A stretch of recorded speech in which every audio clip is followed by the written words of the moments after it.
Many of these videos, really, they're all with Caleb Hammer, a guy that I've actually never really watched before until now. I've heard of his name, but it's really interesting to watch some of these things. But I love his no BS approach. So let's just dive right in and see what he says here on some of these.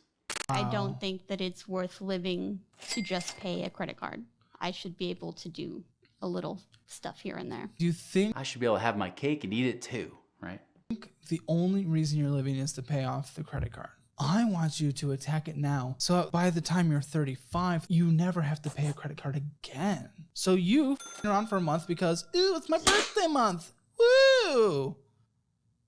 You're extending this situation for years and years to come. You're preventing yourself from getting out of it. You're preventing yourself from ever having enough saved up for retirement so that you can survive, so you're not working in your 80s in order to afford rent because you never saved up enough money to put a down payment on a house. And who knows what Social Security is going to be like when we retire. We can't rely on that. People can barely rely on it now. Yeah, so, I mean, really interface and great points, right? Like, you do not want to be paying off on credit cards the rest of your life. I get it. There are situations where that might have to come up, but there are some things we can do to prevent it, and I'll bring those up later as we get into these videos here, kind of my top tips to really help you stay free while you're younger so that you're also free when you're older too. No, it's that much. Okay. You have not sat down once and looked at your money in any way whatsoever, have you? You don't even know what you're spending? Not really, no. This right there. Guys, the highlighted stuff right here is bull. It's fucking around. It's things we don't need to be spending on. There's 1, 2, 3, 4. 4 out of the 20. You're right. 4 out of the 20. I'm assuming we're good. I don't know. It was they cut it off. That's the problem with shorts, right? But very interesting. He's talking about, I mean, his interface.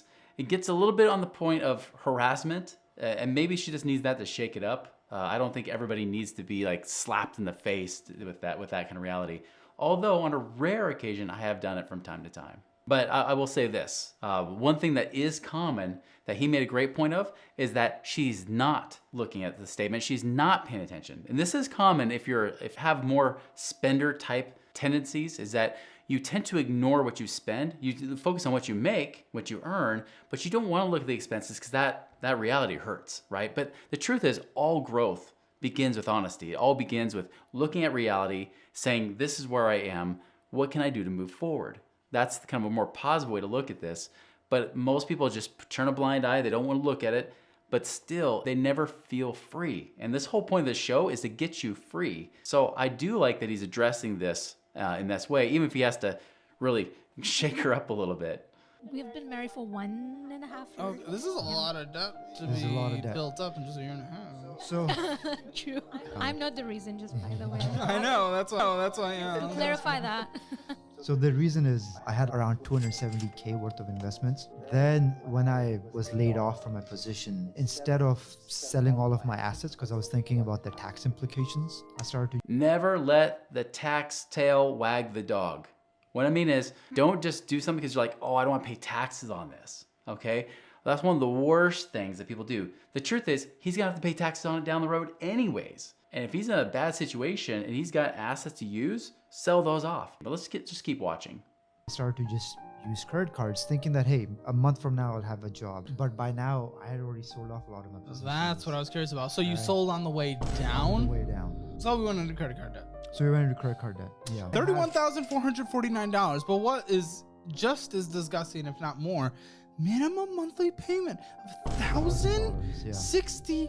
Do you feel like any of your desires and goals have been put on hold because in the marriage situation, all of a sudden debt came into it? As long as like we have our own place, we have food, we go out on weekends, I don't feel it. Holy cow. So this is an important point because married couples, I've seen this a lot. We work with a ton of married couples here. And notice what she said.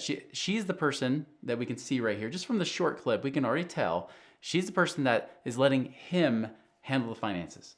That's danger number one. I'm fine if somebody is actually doing a lot of the tracking, but you need to be meeting together as a couple. You need to be meeting together about your finances at least monthly, if not every few weeks, if not weekly even, right?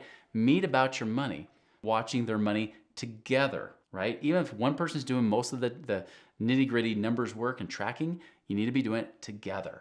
All right, to quickly wrap up, here are my 3 key lessons for you.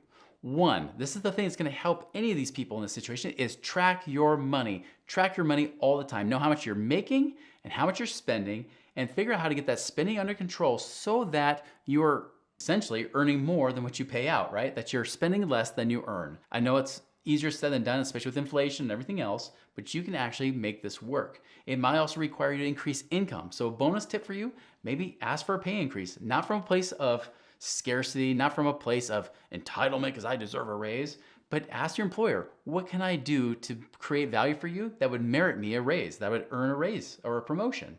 And then do what they say they ask you to do. That's it. All right, so do those things. Start tracking your money each and every month. Just doing that alone will probably save you hundreds a month. From there, number 2 is focus on the balance that has the highest payment to balance ratio. Meaning that if you were to take the balance of that loan, divide by the minimum monthly payment, if it ends up giving you a smaller number, like say you have a $5,000 loan, but you pay $250 a month, that's a 20. We call that a cash flow index. If that cash flow index is a 20, and that's your lowest number, pay it off. Pay off that lowest cash flow index first to free up more cash to then roll it into the next loan. Don't worry about the interest rates and everything else. Only worry about the interest rates if they both tie on the cash flow index. If they're a tie or really close, then yes, I'll pay the highest interest first. But if you do that strategy, you'll actually find that you'll pay off debt faster than just aiming for the interest rate. And then number three is crucial, is that if you're married, if you're a couple, communicate about your money. Get together, talk about it, understand what's going on, where you're coming from, so you can work together on your goals. So that you don't just, if you're the breadwinner saying, hey, I've got this, don't do that. Even if there's a problem, let your spouse know, let your partner know.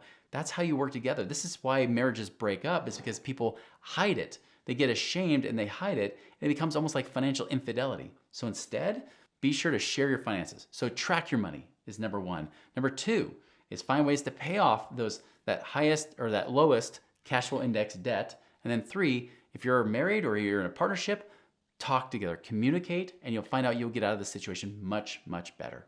Hey, if this is useful for you, you should also check out Social Security cuts are coming in this next video, because if you're not tracking your money properly, it's coming for you.